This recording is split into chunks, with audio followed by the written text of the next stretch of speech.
आर्थिक दबाव और दूसरी तरफ बढ़ती महंगाई और इन सब के बीच देश को संतुलन में रखने की बड़ी चुनौती।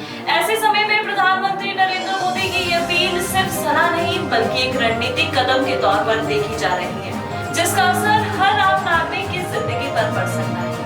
नमस्कार, आप देख रहे हैं न्यूज माइक। मैं हूँ वंचिका ठाकुर और मैं हूँ शानदार रॉय। आज की बड़ी खबर प्रधानमंत्री नरेंद्र मोदी की देशवासियों से खास अपील जो सीधे आपकी जेब, आपकी आदतों और देश की आर्थिक व्यवस्थाओं से जुड़ी है। सबसे पहले समझते हैं कि आखिर ये अपील क्यों की गई। दरअसल पूरी दुनिया इस समय आर्थिक अनिश्चितता से गुजर रही है। कच्चे तेल की कीमतों में उतार चढ़ाव, आयात बढ़ना और विदेशी निर्भरता भारत की आर्थिक व्यवस्था पर दबाव बना रही है।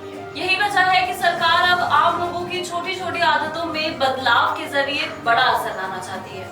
सबसे पहली अपील, जहां संभव हो वर्क फ्रॉम होम अपनाएं। इसका सीधा मतलब है कम यात्रा, कम पेट्रोल डीजल खर्च। साथ ही मेट्रो, बस और ट्रेन जैसे पब्लिक ट्रांसपोर्ट को अपनाने की बात कही गई है ताकि ईंधन की खपत कम हो और प्रदूषण भी घटे। अब बात करते हैं सोने की खरीदारी की।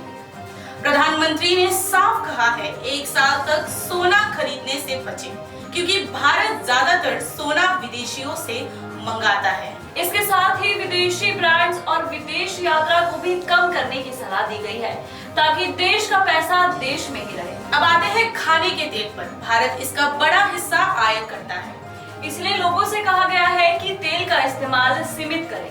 वही किसानों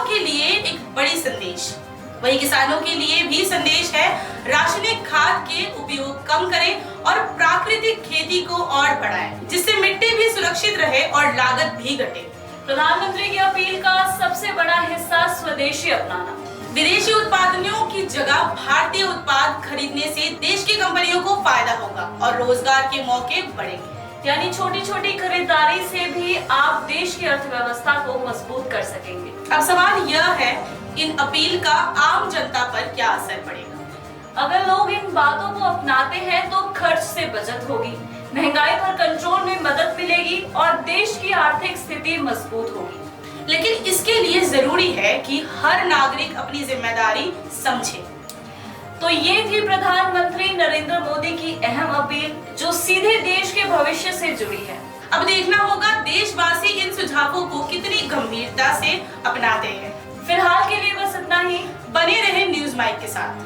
धन्यवाद।